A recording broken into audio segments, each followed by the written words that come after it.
자, 한번 따라서 할까요? 너를 복되게. 다시 한번 해보세요. 나를 복되게 아니하니. 해보세요. 나를 복되게 아니하니. 다시 한번 너를 복되게.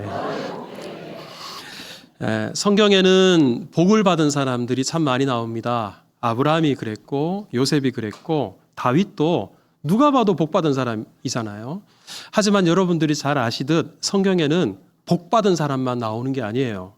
이 사람은 저주를 받은 게 아닐까 싶을 정도로 고난과 시련을 많이 겪은 사람들이 많이 나오는데 그중에 대표적인 인물이 오늘 본문에 나옵니다. 바로 나오미라는 여인입니다. 우리 1절에 룻의 시어머니 나오미 그랬는데 바로 이분의 이야기를 오늘 여러분과 함께 나누려고 합니다. 나오미가 어떤 일들을 겪었는지 아마 여러분들도 잘 아실 거예요. 이스라엘에 극심한 흉년이 들자 나오미가 남편과 두 아들과 함께 모압이라는 나라로 이민을 갔습니다. 자, 그런데 잘 살아보겠다고 간 모압에서 그만 남편이 죽고 그리고 두 아들만 남았어요. 그 두 아들의 이름이 말론과 기럨이었는데 이 두 아들도 아버지의 뒤를 따라서 죽어버렸습니다. 여러분 한번 생각해 보세요. 이민을 갈 때만 해도 가족이 4명이었는데 이제는 나오미 자기 혼자 남았습니다. 두 아들이 모압에서 모압 여인을 만나서 결혼을 했거든요. 그런데 남자들은 다 죽어버리고 과부만 셋 남았습니다. 여러분 이런 처지에서 남편과 아들이 그래도 좀 먹고 살 만한 재산이나 돈이라도 좀 남겨놓고 떠났으면 힘들어도 좀 살만하잖아요. 하지만 나오미가 이 두 며느리 중에 한 명인 룻을 데리고 두 사람이 모압에서 이스라엘로 다시 돌아왔는데 돌아와서 어떻게 살았는지 아세요? 룻기 2장 3절에 보면 룻이 늙은 시어머니를 복양하기 위해서 우리 들판에 밭에 나가서 이삭을 줍는데 자기 밭도 아니고 남의 밭에서 추수를 하면 어떻게 하나씩 떨어지는 게 있어요. 그 이삭을 주워다가 생계를 이어갈 정도였습니다. 그러니까 남편과 두 아들이 떠나면서 아무것도 남겨놓지 않고 그냥 자기 아내만 남겨놓고 세상을 떠난 겁니다. 여러분 상황이 이쯤 되면 사람의 마음이 어떨까요? 처음에는 아마 울 것입니다. 왜 나에게 이런 일이 일어났나? 원망도 할 것입니다. 하지만 얼마 지나질 않아서 이 눈물도 메마르게 될 것이고 원망도 메말라서 사람이 점점 냉소적으로 메말라 갈 것입니다. 무엇을 위해 살아야 하는지 미래도 없고요. 그리고 무력감, 공허함 이런 것만 그 사람을 짓누르게 될 것입니다. 여러분 오죽하면 룻기 1장 20절에 보면 이제 고향 사람들이 나오미가 이민 갔다가 돌아왔으니까 나오미 아니야? 나오미가 왔어. 막 이랬어요. 그랬더니 나오미가 사람 만나는 것도 싫고 말 섞는 것도 싫고 자기 이름 불려지는 것처럼 싫어가지고 뭐라 그랬냐면 나를 나오미라고 부르지 말라고. 나를 나오미라고 부르지 말고 뭐라고 부르라고요? 마라라고. 여러분 마라가 뭔지 아시죠? 어디서 들어보셨죠? 출애굽 광야 시대 때 마실 물이 없어서 샘에 있는 물을 떠다 마셨더니 써서 한 모금도 못 마시겠어요. 이게 마라가 쓰다라는 뜻이에요. 그러니까 여러분 나옴이라는 뜻은 반대로 기쁘다, 즐겁다라는 뜻이거든요. 내가 뭘 봐서 기뻐 보이냐? 내가 뭘 봐서 즐거워 보이냐? 차라리 나를 나옴이라고 부르지 말고 마라라고 부르라고. 쓰고 괴롭다고 그렇게 나를 부르라고. 여러분 얼마나 마음이 힘들었으면 자기 이름까지 이렇게 부정하겠습니까? 이건 자기 존재 자체를 부정하는 일입니다. 자, 그런데 이렇게 비참하게 살았으나 죽은 것 같이 살아가던 나오미가 오늘 본문에 대단히 놀라운 말을 합니다. 자, 우리 1절을 다시 한번 보시면 보세요. 만사가 귀찮고요. 다른 사람 신경 쓸 것도 없고요. 입에서는 언제나 거친 말만 나왔던 나오미가 뭐라고 이야기했냐면 한번 따라서 합시다. 내가 너를 복되게 하고 싶다. 여러분 이거 주로 어떤 사람들이 이런 말을 합니까? 여유 있는 사람들, 살만한 사람들, 그리고 은혜 많이 받은 사람들, 충만한 사람들. 이런 사람들이 내가 너를 축복합니다. 너를 복되게 하고 싶다. 이런 말 하잖아요. 아니 이렇게 메마른 사람이, 이렇게 비참한 사람이, 고통 가운데 미래가 없고 내일이 없이 살아가는 사람이 어떻게 갑자기 이렇게 내가 너를 복되게 하고 싶다 이런 말을 하게 되었을까? 여러분 이 배경에는 물론 하나님의 은혜가 있었어요. 그리고 며느리 룻의 헌신과 섬김이 있었어요. 근데 제가 이 성경을 읽다 보니까 발견한 게 한 가지가 있었어요. 한번 따라서 합시다. 축복의 한마디. 이 축복의 한마디가 깊은 상처 가운데 있는 나오미에게 치유를 시작하게 했고요. 그리고 죽은 것 같은 사람이 나오미가 살아나는 역할을 했고요. 마라 같은 죽음의 샘물이 사람을 살리는, 축복하는 생명의 샘물로 바꿔지는 결정적인 역할을 했어요. 자, 여러분, 모압에서 나오미를 따라온 룻이 시리에 빠져 있는 늙은 노모 부양을 해야 되잖아요. 그래서 뭐 할 게 없으니까 남의 밭이지만 나가서 이삭 줍기를 했다고 말씀을 드렸습니다. 근데 거기서 누구를 만났냐면 보아스라는 남자를 만납니다. 이 보아스가 다름 아니라 그 이삭을 줍고 있었던 그 밭의 주인이었고요. 그리고 얼마나 이 사람이 유력한 사람이고 부자였는지 그 밭에 일을 하는 추수꾼들이 수를 헤아릴 수가 없었고요. 그 추수꾼들을 관리하는 감독관, 사환들 또한 여럿이 됐습니다. 그래서 성경은 바로 이 보아스를 일컬어서 한번 따라서 해보세요. 유력한 사람. 이걸 영어 성경을 읽어봤더니 부자라 그래요. 대농장주, 대단히 부유한 사람. 그러니까 룻과는 아예 격이 좀 다른 사람이에요. 다른 부류의, 다른 계층의 사람이었다라는 말입니다. 자, 그런데 이런 보아스가 지금 룻을 만났어요. 룻은 이스라엘 사람도 아니고 이방인이고요. 게다가 젊은 과부였고요. 추수할 때마다 걸그적거리면서 따라다니면서 이삭을 줍고 있는 정말 상종하기 어려운, 말을 섞기 어려운 그런 여인에 불과했습니다. 그런 룻에게 보아스가 뭐라고 했냐면 룻기 2장 12절을 여러분 한번 보세요. 우리 같이 한번 읽어볼까요? 시작. 여호와께서 보답하시기를 원하며 이스라엘 하나님 여호와께서 그의 날개 아래 보호를 받으러 온 내게 온전한 상 주시기를 원하노라 하는지라. 자, 우리 이 12절 말씀이 긴데요. 이 긴 말씀을 두 글자로 줄이면 보아스가 룻에게 지금 뭐 했을까요? 축복했어요. 이거 사실 처음 만나는 거예요. 처음 만나는 건데 이렇게 네가 행한 일에 하나님께서 보답하시기를 원한다. 하나님께서 그 지극정성으로 시어머니를 부양하는 너에게 하늘의 상, 온전한 상을 주시기를 원한다.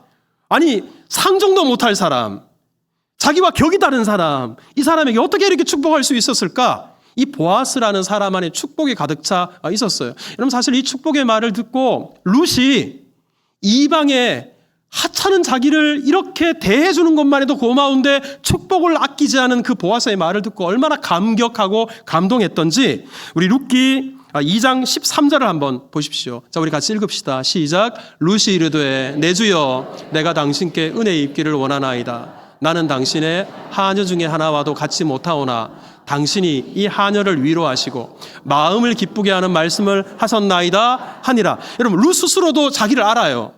룻도 메타인지가 돼요. 나는 당신과 비교하면 당신의 하녀 중에 한 사람과도 견줄 수 없는 정말 보잘것도 없고 하찮은 사람이다. 그런 나에게 어떻게 이렇게 축복할 수 있냐? 어떻게 이렇게 내 마음을 기쁘게 하는 말씀을 할 수 있느냐? 룻이 감격한 거예요. 감동한 거예요. 여러분, 이 마음, 이 감동이 되는 거를 룻 자기만 안 게 아니라 집에 가가지고요, 시어머니 나오미에게 말을 했어요. 이런 일이 있었습니다. 그랬더니 시어머니 나오미가 놀라운 말을 하는데요. 자, 읽어봅시다. 시작. 시어머니가 그에게 이르되 쏘느냐 어디서 일을 하였느냐 너를 돌본 자에게 복이 있기를 원해. 이 말을 다 듣고 나서 나오미가 툭 던진 말이 너를 돌본 사람에게 뭐가 있기를 원한다? 복이 있기를 원한다. 여러분, 제가 앞서 말씀드렸잖아요. 이 나오미가 어떤 사람이었어요?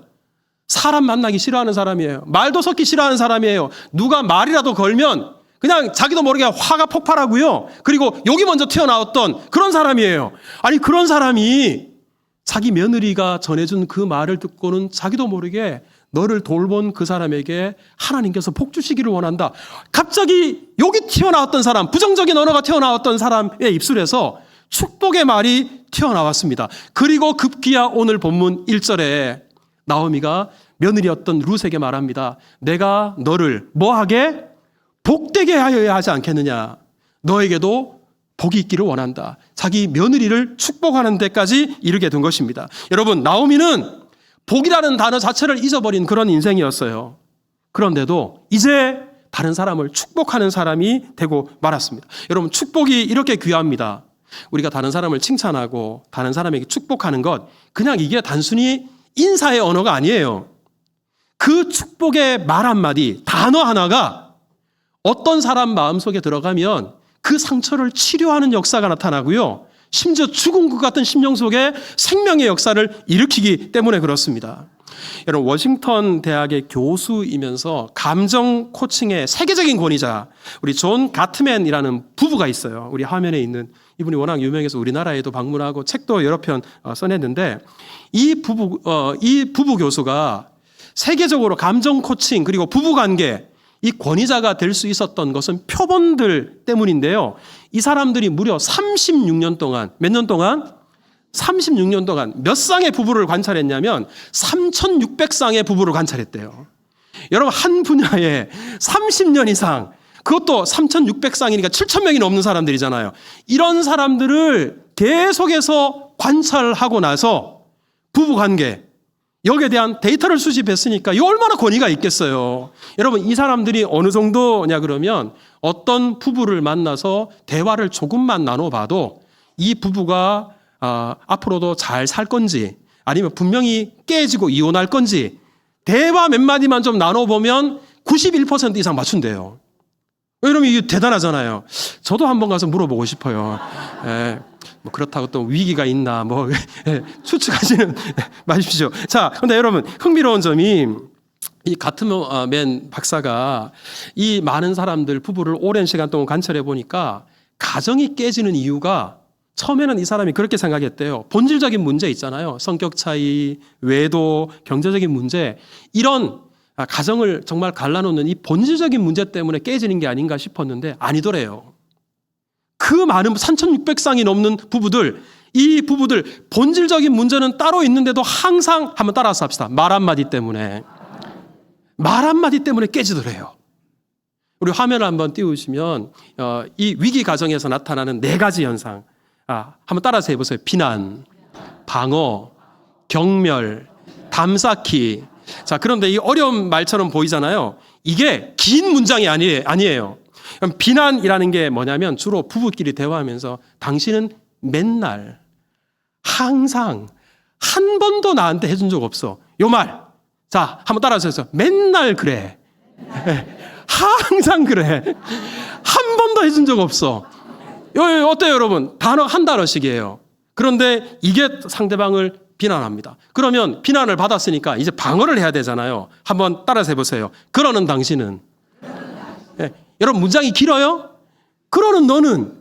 여러분, 이게 방어예요. 이 짧은 말, 이게 점점점 깊게 만들고요. 그리고 그 다음 경멸이에요. 한번 따라서 해보세요. 어쭈. 이게 길잖아요. 살만 쪄가지고. 뭐만 해가지고 이게 문장도 짧아요. 이 경멸하는 단계예요. 그리고 마지막 담쌓기 한번 따라서 합시다. 말을 말자. 끝장이에요. 여러분, 이 말이 긴 말이 아니라 짧은 단어 하나, 짧은 문장 하나, 그 말 한마디가 훨씬 더 심각한 문제, 본질적인 문제가 그 가정에 있음에도 불구하고 말 한마디가 부부를 깨지게 하고 갈라놓더라라는 겁니다. 여러분, 이거 여기 우리가 중요하게 여길 수 있어야 돼요. 미국에 우리 어느 길가에 우리 바닥에다가 볼펜 몇 자루를 이렇게 나열해 놓고 그리고 구걸 통 하나를 놓고 앉아있는 거린이 하나 있었습니다. 사람들에게 이 볼펜 하나 가져가고 $1 달라 이런 거예요. 이렇게 거린하는 거예요. 그런데 여러분, 사람들이 이 지나가면서 저 지저분한 볼펜 누가 가져가겠어요? 볼펜은 거들떠 보지도 않고 다들 돈만 하나씩 그냥 $1씩 던지고 다 지나갔어요. 그런데 그 거린 앞을 어떤 사업가 한 사람이 지나가다가 그 사람도 $1 딱 던지고 그냥 지나갔어요. 근데 가다가 이 사람이 다시 돌아와요. 그리고는 이 거린에게 뭐라고 이야기를 하냐 그러면, 아니 내가 돈은 들였는데 볼펜 가져가는 걸 깜빡했다고. 어떤 거 가져갈까요? 그랬더니 별 희한한 사람 다 보겠다 싶어서 그 거린이 아무거나 마음에 드는 걸로 가져가시오. 그랬더니 골라서 볼펜 하나를 집어들었어요. 그리고는 이 사업가가 그 앉아있는 거린에게 이렇게 말을 했습니다. 그럼 이걸로 가져갈게요. 자, 그럼 수고하세요, 사장님. 그랬어요. 한번 따라서 해봐요. 사장님. 거린이 깜짝 놀랐어요. 자기가 지금까지 자기를 가리켜서 말을 걸어준 사람도 없었을 뿐만 아니라 사장님이라고 불러준 적이 한 번도 없었고 그 말을 처음 들은 거예요. 이 사람이 뭐랬어요? 아니, 나보고 사장이라 그러셨어요? 그랬어요. 그랬더니 이 사업가가 하는 말이, 아니 지금 저한테 볼펜을 팔았잖아요. 제가 1달러를 드리고 샀잖아요. 그러니까 저도 사업하는 사람인데 당신도 사업가라고 사장님이라고 사장님 수고하세요. 그러고 갔대요. 이 사장님이라는 한마디, 이게 이 사람 자기를 지금까지 가둬놨던 자아의 벽을 허물어뜨리게 하는 결정적인 계기가 됩니다. 그래, 나도 사장이 될 수 있다. 그래, 나도 늘 다른 사람한테 불쌍한 표정을 짓고 아쉬운 눈빛을 보내며 다른 사람에게 손을 벌리는 인생이 아니라 정당하고 당당하게 내가 갖고 있는 무언가를 팔아서 그리고 땀을 흘려서 일을 하는 사장이 내가 될 수 있다. 여러분, 이 사람이 오랜 시간이 지나서 큰 사업은 아니지만 작은 가게를 운영하는 실제 사장님이 됐어요. 말 한마디, 사장님 한마디가 이렇게 사람을 바꾸는 겁니다. 여러분, 지난주에 새생민 축제를 했잖아요. 제가 우리 교회 10년 동안 있으면서 한 번도 못 들어본 말을 새로 초청받아 오신 분들한테 들었어요. 뭐라 그러냐면 저한테 그래요. 목사님 참 잘생기셨네. 참 그게 뭐라고 그래. 지금까지 한마디도 저한테 아내가 그 말을 듣고 집에 가가지고 참 잘생긴 사람하고 살려니 피곤하다고 그러면서 우리 한참 웃었는데, 저도 압니다. 제가 메타인지가 잘 된다니까요. 제가 잘난 사람이 아니에요. 우리 교회 어떤 권사님 한 분은 저한테 이렇게 웃으시면서 솔직히 목사님 얼굴이 잘난 얼굴은 아니잖아요. 내가 이 말은 몇 년 전에 한번 들은 적은 있어. 그런데 여러분, 이게 잘났다, 이쁘다, 오늘 좋아 보인다, 이 말 한마디가 어려운 말이 아닌데 때로 그 말 한마디가 상처 입은 사람 상처를 치유해요. 죽은 것 같은 사람을 다시 살려요. 이렇게 거린으로 살 사람을 사장이 되게 만들어요. 그렇다면 여러분, 우리 또한 이렇게 너를 복되게 말 한마디를 하더라도 축복의 말을 할 수 있어야 되지 않겠습니까? 자, 우리 그런 의미에서 옆에 분들 눈을 쳐다보시면서 자, 저를 한번 따라서 해보세요. 이런 복덩이를 받나. 시작. 예. 자, 오늘 하루 이런 복덩이를 받나 우리 칭찬하고 축복하는, 그래서 우리 가운데 웃음이 넘치고 활력이 넘쳐나는 은혜가 있기를 축복합니다. 우리 또 한 가지, 이 나오미가 어떻게 이렇게 변화되었을까 한번 따라서 해보세요. 시선이 바뀌었습니다. 여러분, 제가 앞서 나오미는 성경 전체로 봐도 가장 비극적인 사람 중에 한 사람이라고 말씀을 드렸어요. 근데 여러분, 사람이 힘들 때 나타나는 증상 중에 하나가 자기 안에 갇혀버려요. 고통이 시야를 좁게 만들어요. 지금 가장 힘든 게 누구냐? 아픈 것도 나고요, 힘든 것도 나고요, 억울한 것도 나예요. 그래서 하나님도 안 보이고요, 이웃도 안 보이고요, 자기의 고통밖에 안 보여요. 자기의 문제밖에 안 보입니다. 여러분, 이게 바로 고통 가운데 있는 사람들이 겪게 되는 암담함이에요. 자, 그런데 이렇게 자기 안에 갇혀 있는 사람, 어떻게 치료가 시작되냐? 어떻게 돌파구를 찾을 수 있냐? 역설적이게도 이런 사람일수록 자기 문제만 골몰하는 그 생각이 자기가 아니라 다른 사람에게, 자기만 쳐다봤던 시야가 내가 아니라 이제 다른 사람에게 옮겨질 때 치유가 시작돼요. 그리고 그 갇혀 있었던 감옥에서 벗어날 수 있게 됩니다. 여러분, 나오미가 자기가 너무 힘든 나머지 며느리가 보이질 않았어요. 하지만 지금 이 시어머니와 며느리, 이 두 사람이 한 가족이잖아요. 자기도 힘들지만 며느리도 힘들기는 매 한 가지예요. 아니, 자기만 남편 잃었나요? 자기 며느리 룻도 그 젊었을 때 자식 하나 없이 남편 잃었잖아요. 자기만 가난하나요? 며느리도 가난합니다. 심지어 나오미는 그래도 자기 고국에 돌아왔어요. 하지만 며느리는 원래 모압 사람인데 남의 나라에 시어머니 따라서 왔어요. 나오미는 살 만큼 살았지만 룻은 아직도 젊어요. 어떻게 생각하면 이거 누가 더 힘드냐, 누가 더 고통스럽냐, 이걸 갖다가 비교하기는 그렇지만 둘 다 힘들고 고통스럽고 시련 가운데 있다는 것은 다를 바가 없다는 것입니다. 자, 그런데 그럼에도 불구하고 나오미는 늘 마음속에 내가 지금 고통스럽다, 내가 아프다, 내가 힘들다, 내가 외롭다, 내가 지금 저주스럽다, 자기 안에 갇혀 있다 보니까 며느리의 사정 안중에 없었어요. 며느리의 고통, 내 문제가 아니었어요. 며느리가 지금 앞으로 어떻게 살아갈 것인가, 며느리의 미래에 대해서도 관심이 없었습니다. 하지만 이런 나오미의 마음속에 보아스라는 사람이 전해준 축복 한마디가 쑥 들어왔어요. 이 축복이 나오미를 치료하기 시작하니까 이제 나오미의 시선이 달라지기 시작했어요. 어떻게 그렇게 고마운 사람이 있어? 하나님 그 사람의 복 주시기를 원한다. 그리고는 자기 며느리 룻을 향해서도 한번 따라서 합시다. 내가 너를 복되게 하고 싶다. 여러분, 지금 복되게 하고 싶다라는 것은 지금 며느리가 그렇지 못하다는 거예요. 자기만 바라봤던 사람이 며느리를 바라보기 시작합니다. 그리고 며느리 너의 인생이 복되기를 원한다. 이 말은 어떻게 하면 이 아이가 안식할 수 있을까? 어떻게 하면 이 아이의 미래가 달라질 수 있을까? 어떻게 하면 이 며느리가 행복하게 살 수 있을까? 자기 문제만 골몰하던 사람이 며느리에게 이제 시선을 주고 마음을 주기 시작했습니다. 여러분, 오늘 본문에서 나오미가 말하는 안식할 곳, 이게 단순히 머리 붙이고 등 붙이고 잠자는 곳만을 가리키는 게 아니에요. 새로운 가정을 의미합니다. 안정된 삶을 의미해요. 며느리가 이제 새로운 출발할 수 있도록, 새로운 신랑을 만나서 새로운 가정을 꾸릴 수 있도록, 그래서 나오미는 며느리였던 룻을 떠나보낼 마음의 각오를 한 거예요. 이거를 내가 너를 복되게 하고 싶다, 이 말 속에 이런 구체적인 내용이 담겨져 있습니다. 만약에 나오미가 자기만 생각했다면, 자기만 위했다면, 자기에게 복된 것만 선택했다면 절대로 룻을 떠나보내면 안 돼요. 평생 자기 곁에 두고 시어머니 모시게 하고 복양하면서 수족처럼 데리고 살아야 됩니다. 그렇잖아요. 나오미가 앞으로 늙을 일밖에 더 남았어요? 병들 일밖에 더 남았어요? 그러면 며느리 어떻게든 붙잡아 놓고 수발들라고 해야 정상이잖아요. 하지만 나오미는 나를 복되게가 아니라, 따라서 합시다. 너를 복되게.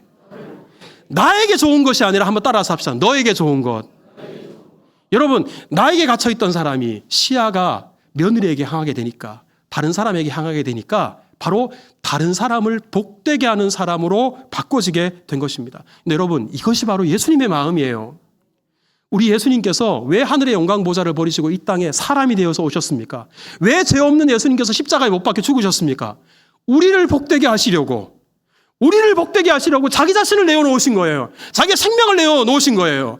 그 예수님의 복되게 하신 사역으로 말미암아 저와 여러분들이 하나님의 자녀가 되고 영원한 생명을 얻고 구원이라는 이 복된 은총을 누리고 살게 되었음을 믿으시기를 바랍니다.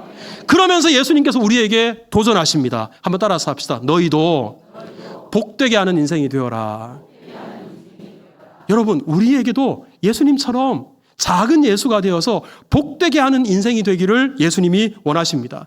여러분, 이웃을 복되게 하는 최고가 뭘까? 저는 우리 지난주에 새생명 축제를 했잖아요.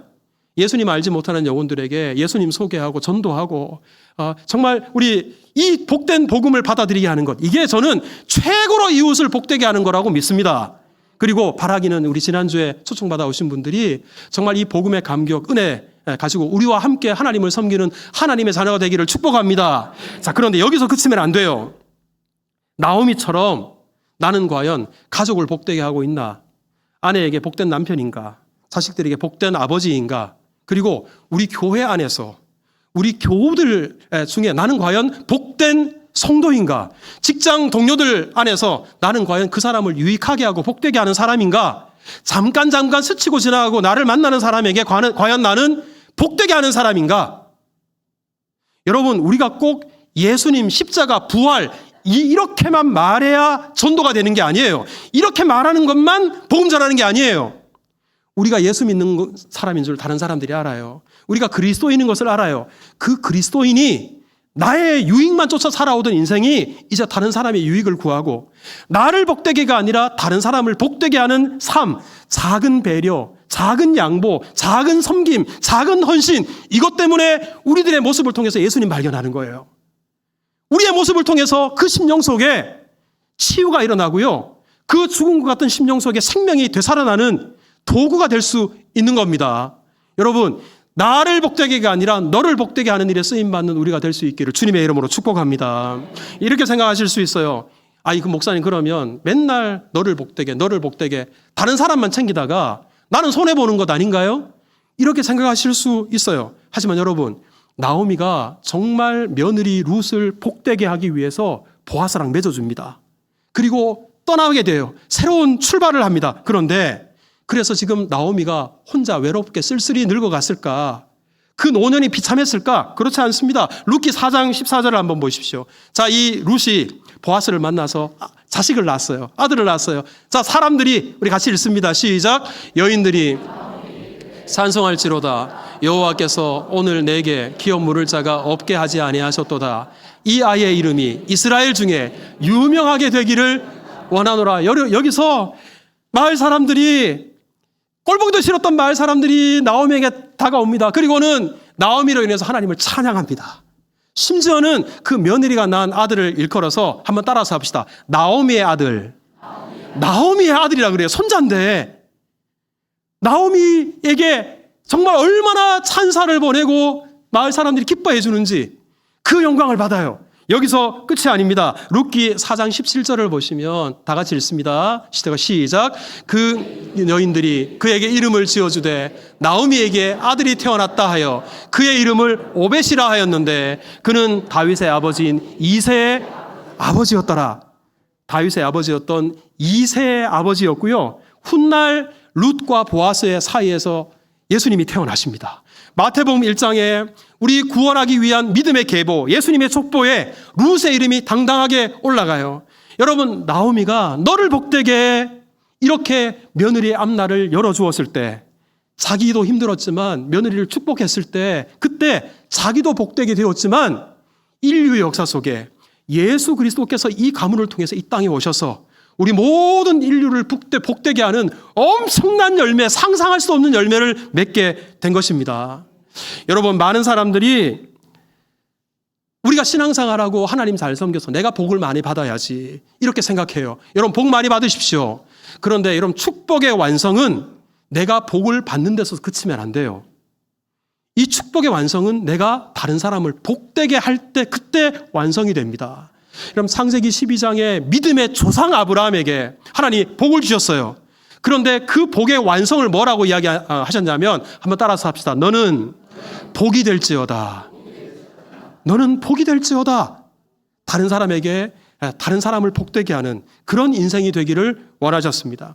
여러분, 제가 예전에 섬겼던 교회에 권사님 한 분이 계셨어요. 근데 이분이 참 헌신하고 잘 섬기시는 분이셔가지고 그 교회 성찬식이 있을 때마다 빵을 10수년 동안 이 권사님 개인 섬기는 헌물로 늘 교회가 한 1000명 가까이 됐던 교회인데 교회가 그렇게 성찬식을 했어요.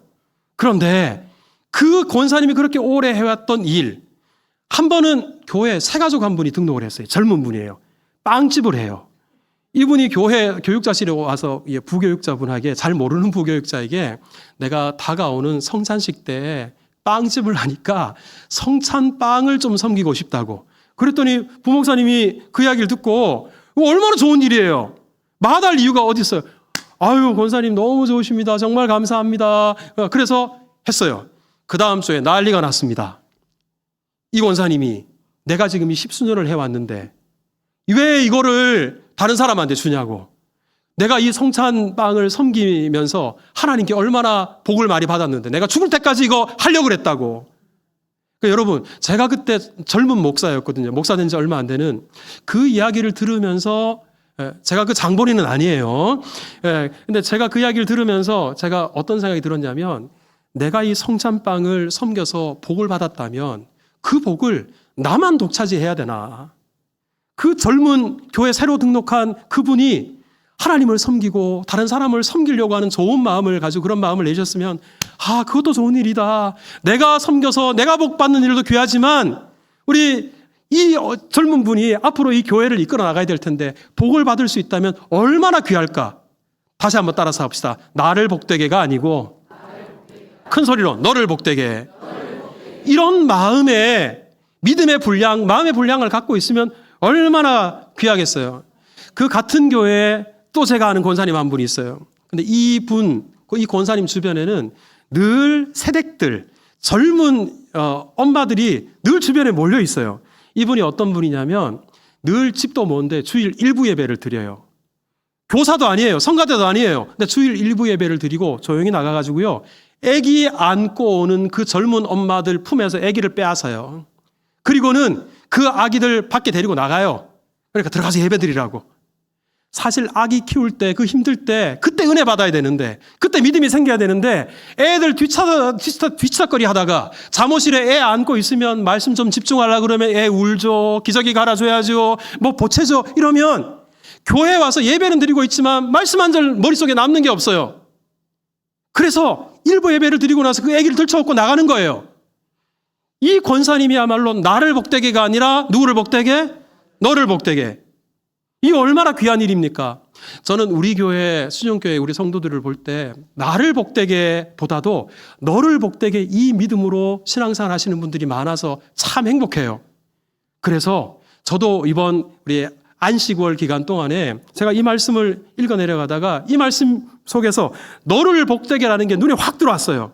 메모해 놨어요. 우리 돌아가서 이 말씀 좀 전해야 되겠다. 그래서 제가 그 안식월 기간 동안에 어떤 펜션에 2달을 머물렀거든요. 내가 목사인 걸 이 주인분이 아는데, 그래도 목사님 머물고 갔으니까 뭐라도 좀 웃을 일이 있었으면 좋겠다 싶어가지고요. 제가 그 마당이 넓은데 마당에 풀을 다 뽑아놨어요. 마당이 깨끗해요. 그리고 나중에 아내하고 돌아오기 전에 집 청소를 했어요. 그거 안 해도 돼요, 사실은.